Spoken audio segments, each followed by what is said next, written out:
మహబూబ్ నగర్లో దారుణం జరిగింది. 3 ఏళ్ల కూతుర్ని చంపి ఓ తల్లి ఆత్మహత్య చేసుకుంది. జిల్లా కలెక్టరేట్ సమీపంలో ఘటన చోటు చేసుకుంది. మహిళకు మతి స్థిమితం లేదని పోలీసులు తెలిపారు. ఇక ఘటనా స్థలిని పోలీసులు పరిశీలించారు. ఘటనపై కేసు నమోదు చేసుకుని దర్యాప్తు చేస్తున్నారు.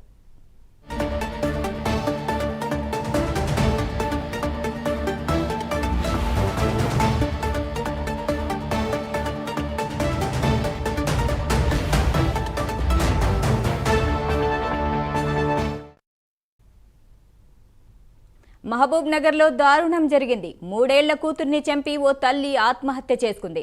జిల్లా కలెక్టరేట్ సమీపంలో ఘటన చోటు చేసుకుంది. మహిళకు మతి స్థిమితం లేదని పోలీసులు తెలిపారు. ఘటనా స్థలిని పోలీసులు పరిశీలించారు.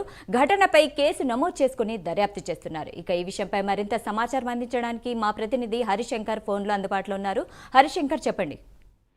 సాయిదా మహబూబ్ నగర్ జిల్లా కేంద్రంలో దారుణం చోటు చేసుకుంది. ఏదైతే నూతన కలెక్టరేట్ భవనానికి సమీపంలో ఉన్నటువంటి కాలనీకి సంబంధించిన యశోద అన్న మహిళ నిన్న ఉదయం తెల్లవారుజామున ఆత్మహత్య చేసుకొని తన కూతురుని కూడా చంపి ఆమె ఆత్మహత్య చేసుకోవడం జరిగింది. అయితే గత నెల రోజుల కిందట అంటే ఆ జులై మాసంలో ఏదైతే తన ఇంటి ముందు వేరుశనగ పప్పును ఆరబెట్టినటువంటి మహిళ ఒక్కసారిగా కుక్క వచ్చి వాటిని తింటూ కుక్క లాలాజలం అంతా కూడా పలిలమై పడటంతో కూడా ఆమె వాటిని కడిగి తిన్నదని చెప్పి కూడా వాళ్ళ కుటుంబ సభ్యులు చెప్తున్న పరిస్థితి ఉంది. అయితే అవి తిన్న తర్వాత ఆమెకు ర్యాబిస్ వ్యాధి సోకినట్లు కూడా తెలుస్తుంది. దీంతో ఆమె మతి స్థిమితం కోల్పోయి గత 15 రోజుల నుంచి కూడా విచిత్రంగా ప్రవర్తించడం కూడా వాళ్ళ కుటుంబ సభ్యులు చెప్తున్నారు. అయితే స్థానికంగా ఈ అంతా కూడా గమనించినటువంటి కుటుంబ సభ్యులు కావచ్చు, వాళ్ళు ఉన్నటువంటి కాలనీ వాసులు అంతా కూడా ఒకసారి ఆశ్చర్యానికి గురైనటువంటి పరిస్థితి ఉంది. అయితే అక్కడ ఉన్నటువంటి పాపకు కూడా ఈ యొక్క వ్యాధి సోకే అవకాశం ఉన్న నేపథ్యంలో సోకిందని కూడా ఆమె గత కొంతకాలంగా కూడా బాధపడుతున్నటువంటి పరిస్థితి అయితే ఉంది. అయితే 3 ఏళ్ల పాపకు కూడా ఈ వ్యాధి సోకిందని అనుమానించి ఆ పాపని ఊపిరాడకుండా చేసి చంపిన తర్వాత తాను కూడా ఇంట్లో ఫ్యాన్ ఊరేసుకొని చనిపోయినట్లు కూడా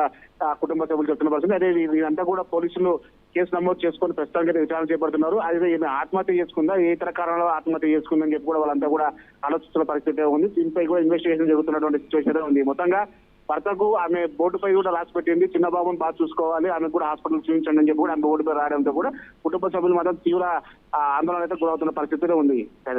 రైట్, థ్యాంక్ యూ హరిశంకర్.